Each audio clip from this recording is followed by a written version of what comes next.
निर्माण क्लास में आप सभी का स्वागत है।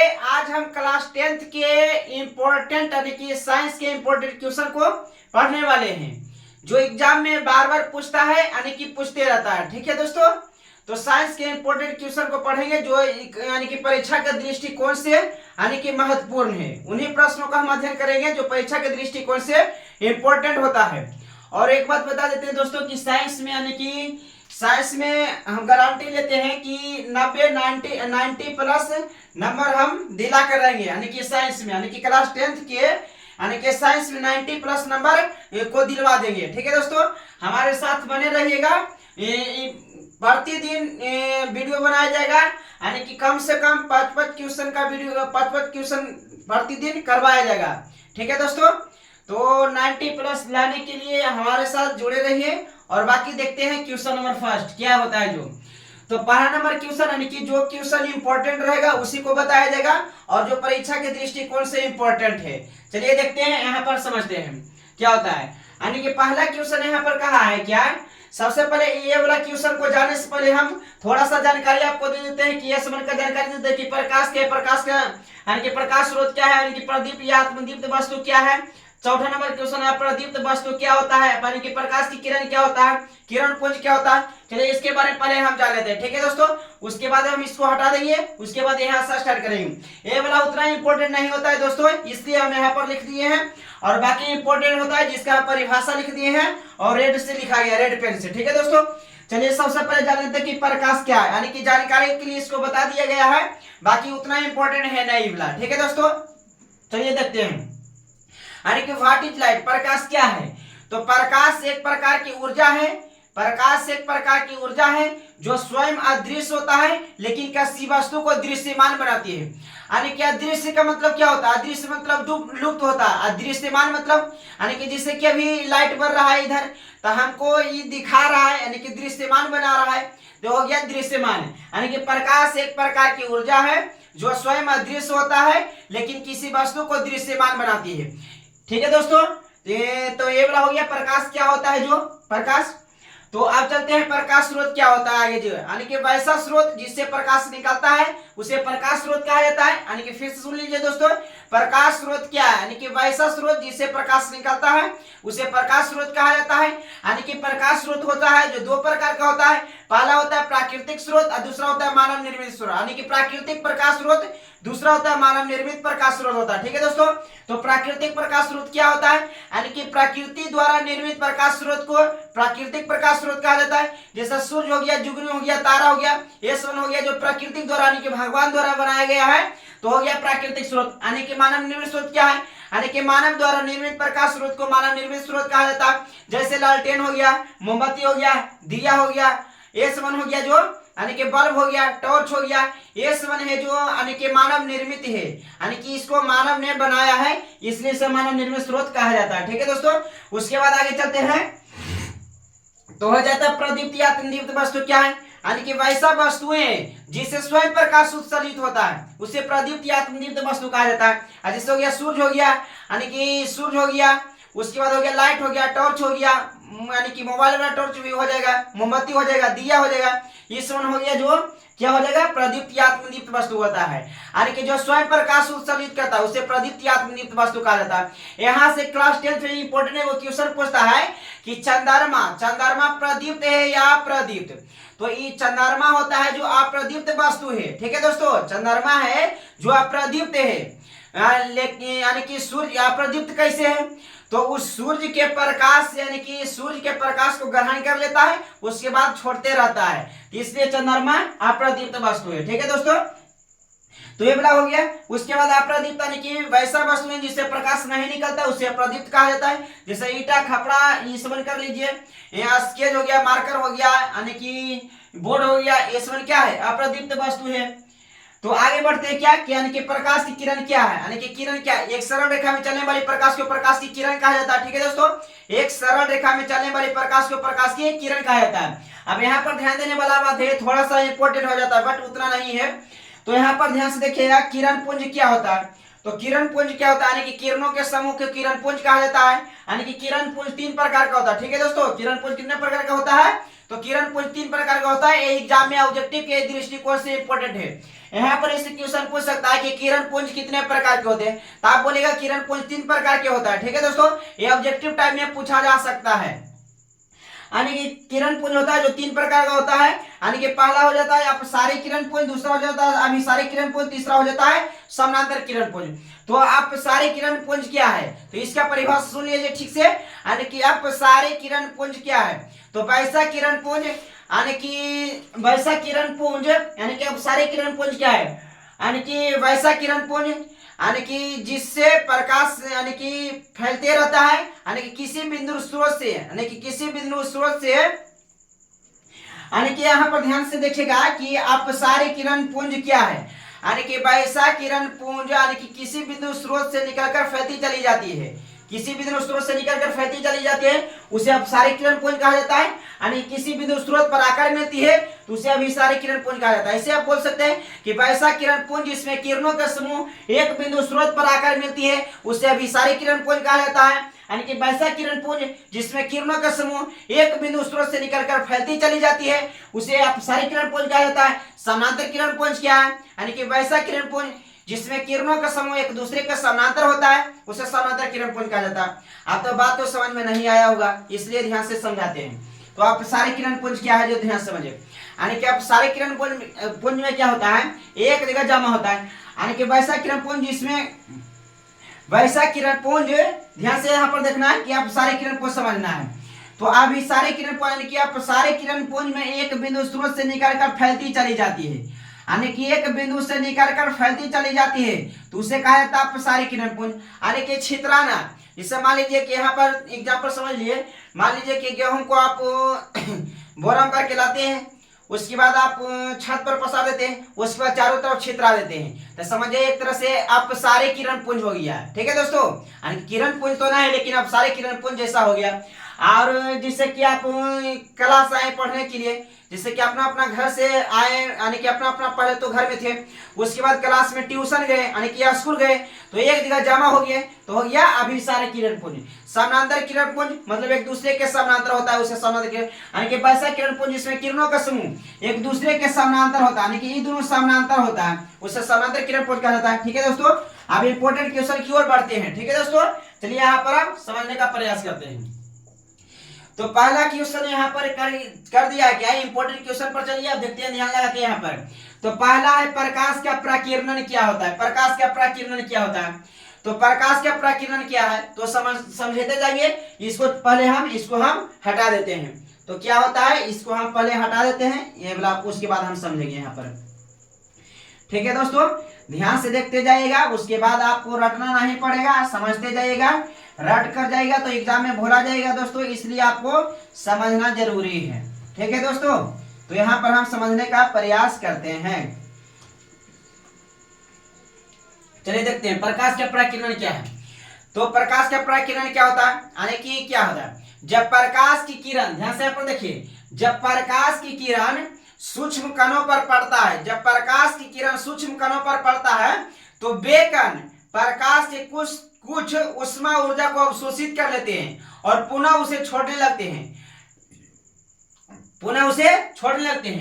यानी कि इस क्रिया को ही क्या कहा जाता है, प्रकाश, यानी कि प्रकाश का प्रकीर्णन कहा जाता है। इस क्रिया को ही क्या कहा जाता है दोस्तों, प्रकाश का प्रकीर्णन कहा जाता है। अब यहाँ पर समझना, ध्यान लगा के यहाँ पर देखना है कि क्या कहा है कि जब प्रकाश की किरणें सूक्ष्म कणों पर पड़ता है, मान लीजिए कि यहाँ पर सूर्य है दोस्तों, यहाँ पर सन है, तो यहाँ पर ध्यान से देखते रहना क्या होता है जो, तो यहाँ पर प्रकाश है, यानी कि सूर्य का प्रकाश है, सूर्य का प्रकाश निकल रहा है, सूर्य का प्रकाश निकल रहा है, यहाँ पर ध्यान से इधर देखते रहना है, यानी कि जो किरण निकल रहा है यहाँ पर ध्यान से देखते रहना है, प्रकाश किरण निकल रहा है। अब मान लीजिए कि यहाँ पर सूक्ष्म कण है, मिट्टी उट्टी सब है, यहाँ पर सूक्ष्म कण का मतलब एकदम महीन एकदम छोटा छोटा कण होता है, उसी को सूक्ष्म कण कहा जाता है। तो यहाँ पर प्रकाश किरण जो पड़ रहा है यहाँ पर, तो ये वाला कण था जो प्रकाश से कुछ उष्मा ऊर्जा को अवशोषित कर लिया। अवशोषित का मतलब होता है ग्रहण कर लिया, अंदर ग्रहण के लिए जिस प्रकार आप भोजन को अवशोषित कर लेते हैं, यानी कि अंदर ग्रहण कर लेते हैं, उसी प्रकार ये वाला सन का प्रकाश के यानी कि जो कुछ उष्मा ऊर्जा था उसको अवशोषित कर लिया, ये वाला मिट्टी सब ये सामान अवशोषित कर लिया। क्या कहा है जब प्रकाश की किरण सूक्ष्म कणों पर पड़ता है तो बेकन प्रकाश के कुछ उष्मा ऊर्जा को अवशोषित कर लेते हैं। क्या करता है दोस्तों? उष्मा ऊर्जा को अवशोषित कर लेता है। जब उष्मा ऊर्जा को अवशोषित कर लेता है और पुनः उसे छोड़ने लगते हैं, यानी कि बाद में छोड़ने लगता है, यानी कि उष्मा ऊर्जा को अवशोषित कर लेता है और पुनः उसे छोड़ने लगता है, इस क्रिया को ही प्रकाश का प्रकीर्णन कहा जाता है। यानी कि ये वाला ग्रहण करके प्रकाश की कुछ उष्मा ऊर्जा स्रोत को और पुनः यानी कि छोड़ने लगता है, तो इसी को क्या कहा जाता है दोस्तों? प्रकाश का प्रकीर्णन कहा जाता है। ठीक है दोस्तों, बाकी आप स्क्रीनशॉट कर लीजिएगा। उसके बाद देखते क्वेश्चन नंबर दूसरा। तो क्वेश्चन नंबर दूसरा पर चलते हैं, यानी कि प्रकाश का परावर्तन क्या है। तो ये वाला बहुत ही इंपॉर्टेंट है दोस्तों, ये वाला बहुत ही इंपॉर्टेंट है, इसको ध्यान से समझना है कि प्रकाश का परावर्तन क्या होता है। जो तो परावर्तन का मतलब क्या होता है? परावर्तन का मतलब कि टकरा कर लौटना। जैसे कि मान लीजिए कि आप बैट बॉल खेलते होंगे तो बॉल देते होंगे तो उधर से मारते होंगे तो वो टकरा कर लौट जाता है। चाहे मान लीजिए कि आप लाइट मारते होंगे तो लाइट दीवार पर मारे तो उसके बाद टकरा कर रिफ्लेक्ट होकर यानी कि चला आया।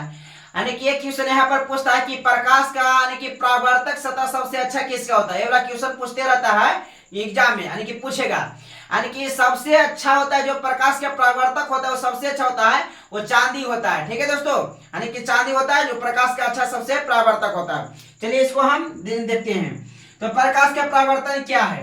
क्या कहा है कि जब प्रकाश की किरण किसी सतह से टकराती है, मान लीजिए कि यहाँ पर ध्यान सुनिए दोस्तों कि ये वाला प्रकाश है, सूर्य का प्रकाश है, तो सूर्य का प्रकाश से किरण निकल रहा है, जा रहा है किरण निकल के, तो ये वाला किसी सतह से टकराया। मान लीजिए कि यहाँ पर दीवार है चाहे कुछ भी है, मान लीजिए बुक है चाहे कुछ भी, मान लीजिए ये वाला वस्तु है, तो ये वाला जो वस्तु है इससे प्रकाश टकराया। क्या कहा है कि जब प्रकाश की किरण किसी सतह से टकराती है, तो किसी सतह से टकराती है तो लौटेगा तो जरूर, तो किसी सतह से टकराती है तो वह पुनः अपने ही माध्यम में लौट जाती है। मतलब टकराया, यहां से टकराया फिर इधर लौट गया, इधर से टकराया अपने माध्यम में लौट आया। यानी कि माध्यम क्या होता है? माध्यम जिससे हो गया हवा हो गया, पानी हो गया, कांच हो गया, ये सब माध्यम हुआ। यानी कि तो यहाँ से टकराया फिर लौट गया, यह रास्ता से टकरा के, तो ये कहा है वह पुनः अपने ही माध्यम में लौट जाती है। तो प्रकाश की इस घटना को प्रकाश का परावर्तन कहा जाता है। सुन लीजिए ध्यान से दोस्तों, क्या कहा है कि जब प्रकाश की किरण किसी सतह से टकराती है तो वह पुनः अपने ही माध्यम में लौट जाती है, तो उसी इस घटना को प्रकाश का परावर्तन कहा जाता है। यानी कि टकराया लौट गया, टकराया लौट गया, टकराया लौट गया, टकरा कर लौट गया, तो इसको क्या कहा जाता है दोस्तों? प्रकाश का परावर्तन कहा जाता है। ये वाला बहुत ही इंपॉर्टेंट क्वेश्चन है। चलिए अगला क्वेश्चन की ओर चलते हैं, यानी कि प्रकाश के परावर्तन के नियम क्या है। तो प्रकाश के परावर्तन के नियम क्या है दोस्तों, इसको समझने का प्रयास करते हैं। तो क्या होता है जो प्रकाश के परावर्तन नियम, ये दोनों में डिफरेंस होता है, ध्यान लगा के देखना है, ये दोनों कंफ्यूजिया मत जाइएगा। पूछेगा प्रकाश का परावर्तन क्या है तो बोलेगा प्रकाश के परावर्तन के नियम, पूछेगा प्रकाश के परावर्तन के नियम क्या है तो इसका परिभाषा बताइएगा प्रकाश का परावर्तन क्या है। ऐसे नहीं करना है आपको, इसको ध्यान से देखना है। तो प्रकाश के परावर्तन के नियम क्या होता है? क्या कहा है कि जब प्रकाश की किरण किसी सतह पर पड़ती है, जब प्रकाश की किरण किसी सतह पर पड़ती है तो वह जिन नियमों का पालन करते हुए परावर्तित होती है, मतलब टकरा कर नियम का पालन करते हुए परावर्तित हो, मतलब कि ऐसे गया तो यह रास्ता बस आएगा, यह नियम का पालन हुआ। ठीक है दोस्तों, तो जब प्रकाश की किरण किसी सतह पर पड़ती है तो वह जिन नियमों का पालन करते हुए परावर्तित होती है, टकरा कर जिन नियमों का पालन करते हुए परावर्तित होती है, उन नियमों को ही प्रकाश के परावर्तन का नियम कहा जाता है। ठीक है दोस्तों, एक बार और सुन लीजिए, यानी कि जब प्रकाश की किरण किसी सतह से टकराती है, जब पड़ती है, जब प्रकाश की किरण किसी सतह पर पड़ती है तो वह जिन नियमों का पालन करते हुए परावर्तित होती है, उन नियमों को प्रकाश के परावर्तन का नियम कहा जाता है। ठीक है दोस्तों, यहाँ पर इसको नोट डाउन कर लेना है। उसके बाद यहाँ पर भी देखना है, ये इंपॉर्टेंट उतना नहीं है लेकिन इंपॉर्टेंट है, यानी कि इसको एग्जाम में का बेरी पूछ लिया भूल चूक से, तो इसको देख लेते हैं, उसके अवरी पूछ दे। चलिए इसको देखने का प्रयास करते हैं, समझने का प्रयास करते हैं। इसको क्या कहा है क्वेश्चन कि प्रकाश के परावर्तन में कुछ प्रमुख पदों को परिभाषित करें। चलिए देखते हैं इसको क्या होता है। जो यानी कि ए वाला है दोस्तों, ध्यान से इधर देखना है, इधर फोकस करना है बोर्ड पर कि ए वाला है, जो ए वाला हो गया ये समतल दर्पण हो गया। क्या होगा दोस्तों? ये वाला समतल दर्पण हो गया। ये जो कलाई किया गया है, कलाई मतलब रजतीत, रजतीत मतलब रंजीत, रंजीत मतलब रंगा हुआ, ठीक है दोस्तों। तो ये वाला जो कलाई किया गया है ये चांदी के परत से रंगा गया है। अब चांदी के परत से भी क्यों रंगा गया है?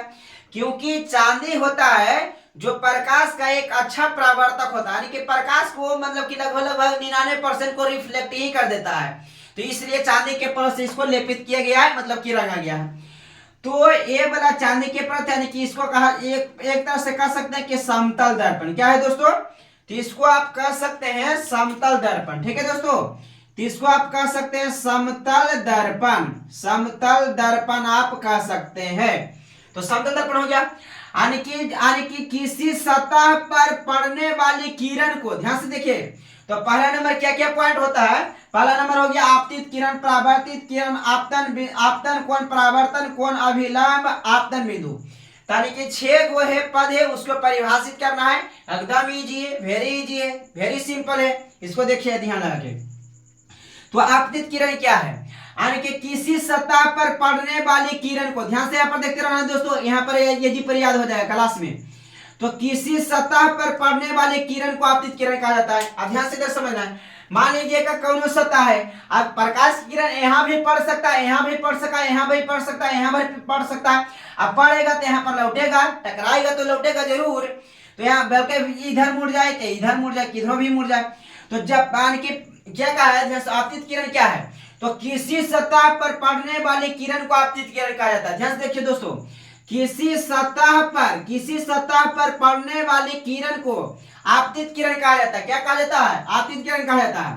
तो आपतित किरण क्लियर हो गया दोस्तों। उसके बाद परावर्तित किरण क्या है? यानी कि आपतित किरण आया और सतह से टकराया और उसके बाद वापस इधर लौट गया, तो इसको कहा जाता है परावर्तित किरण। यानी कि सतह से टकरा कर लौटने वाली किरण को क्या कहा जाता है दोस्तों? परावर्तित किरण। सतह से टकरा कर लौटने वाले किरण को क्या कहा जाता है दोस्तों? परावर्तित किरण कहा जाता है, ठीक है दोस्तों। तो परावर्तित किरण क्लियर हो गया। उसके बाद देखते हैं आपतन बिंदु। तो आपतन बिंदु किसके, आपतन कोण होता है, आपतन कोण होता है जो किसके किसके बीच बना है। तो यहाँ पर ध्यान से देखना है कि हो गया, क्या हो गया दोस्तों? आपतित किरण, आपतित किरण एवं अभिलंब के बीच बना है। ध्यान से यहाँ पर देखते रहना है। आपतित किरण और अभिलंब के बीच बना है। तो इसका परिभाषा ऐसे हम बोलेंगे, इसको रटना नहीं है, समझना है यहाँ पर कि कैसे हो जाएगा, रटते रह जाएगा, रटिएगा तो इसको क्या बोलेगा? आपतित किरण तथा अभिलंब के बीच, आपतित किरण तथा अभिलंब के बीच बने कोण को आपतन कोण कहा जाता है। आपतित किरण तथा अभिलंब के बीच बने कोण को आपतन कोण कहा जाता है। आपतन कोण को स्मॉल आई से सूचित किया जाता है, यानी कि छोटका आई से सूचित किया जाता है। यानी कि आपतन कोण को आई से सूचित किया जाता है, परावर्तन कोण को आर से सूचित किया जाता है। अब परावर्तन कोण क्या है दोस्तों? तो ध्यान से देखिए, यानी कि ये वाला हो गया परावर्तित किरण, परावर्तित किरण ये वाला हो गया, और ये हो गया अभिलंब। यानी कि परावर्तित किरण तथा अभिलंब के बीच बने कोण को परावर्तन कोण कहा जाता है। ध्यान लगा के फिर से एक बार सुनिए। परावर्तित किरण तथा अभिलंब के बीच बने कोण को क्या कहा जाता है दोस्तों? परावर्तन कोण कहा जाता है, ठीक है दोस्तों। तो परावर्तन कोण हो गया क्लियर। उसके बाद अभिलंब क्या है? तो अभिलंब का परिभाषा भी बता देते हैं।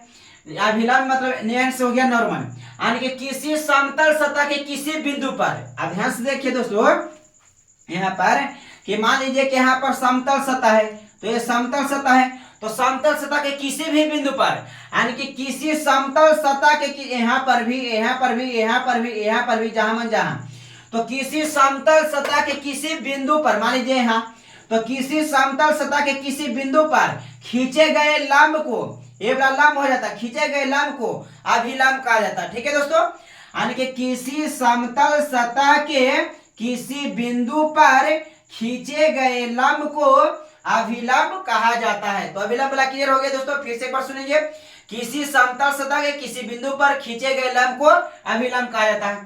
तो ये वाला क्लियर हो गया दोस्तों। उसके बाद देखते हैं आपतन बिंदु क्या होता है। यानी कि आपतन बिंदु का परिभाषा ध्यान से सुन लीजिएगा। आपतित किरण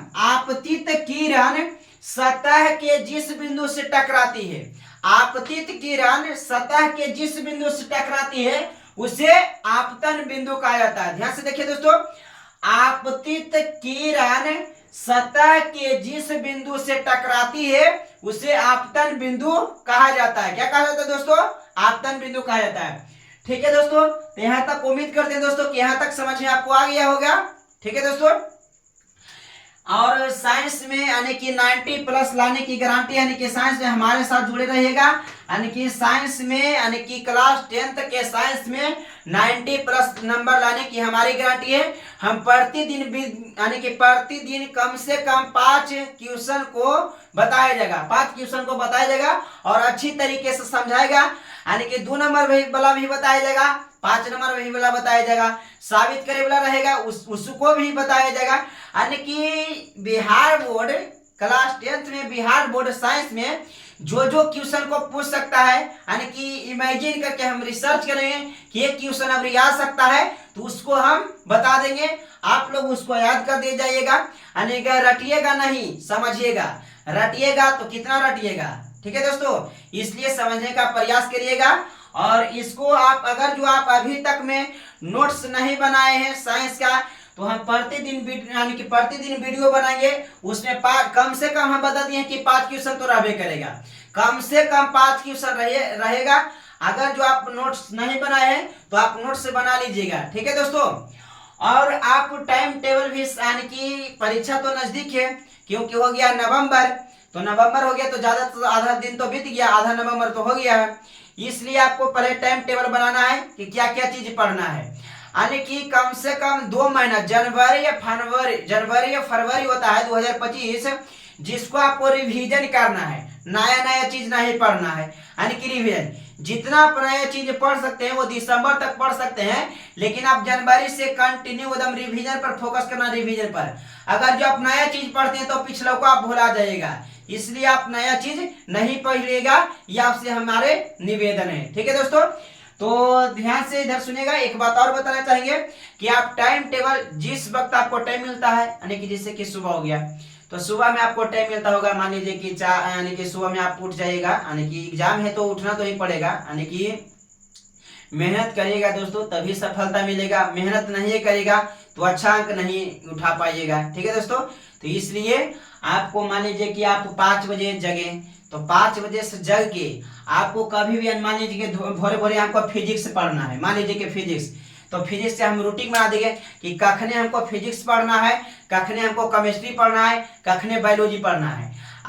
इस वन को इम्पोर्टेंट है कि मान लीजिए कि आप फिजिक्स से 2 क्वेश्चन याद कीजिएगा, केमिस्ट्री से भी 2 याद कीजिएगा, बायोलॉजी से भी 2 याद। अगर जो आपको 5-5 याद होता है तो अच्छी बात है, लेकिन आप कंटिन्यूटी करिए। एक नहीं आज पढ़ लिए 5-6-7 घंटा पढ़ लिए, कल पढ़े 2 घंटा, तो ऐसा नहीं, कंटिन्यू पढ़ना। कम से कम आपको अभी के समय कम बच रहा है, जिसके दृष्टिकोण से आपको पढ़ना चाहिए, कम से कम अभी पढ़ना चाहिए आपको 7 से 8 घंटा आपको कला आने की पढ़ना चाहिए। ठीक है दोस्तों, अगर जो आप 7 से 8 घंटा स्टडी करते हैं तो आप क्लास 10th में अच्छे नंबर को पार कर जाइएगा।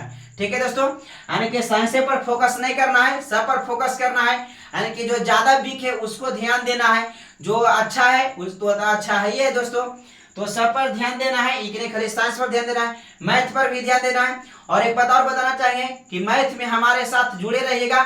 हम मैथ में भी यानी कि 95 प्लस नंबर लाने की गारंटी देते हैं। यानी कि अगर जो आप मैथ के साथ हमारे साथ जुड़ जाइएगा तो हम 95 प्लस नंबर दिला कर रहेंगे, मैथ में गारंटी है हमारी। ठीक है दोस्तों, तो इसलिए ऑब्जेक्टिव सब्जेक्टिव दोनों करवाया जाएगा और प्रतिदिन करवाया जाएगा। ठीक है दोस्तों, तो मैथ में भी, और हम अगले वीडियो में बताएंगे किस प्रकार पढ़ा जाता है, तो टाइम टेबल हम बता देंगे अगले वीडियो में। ठीक है दोस्तों, तो आज भर के लिए इतना ही दोस्तों। हम आपसे उम्मीद करते हैं कि आप अच्छी तरह से समझ गए होंगे। बाकी विशेष के लिए कल मिलेंगे। धन्यवाद। ठीक है दोस्तों, थैंक यू।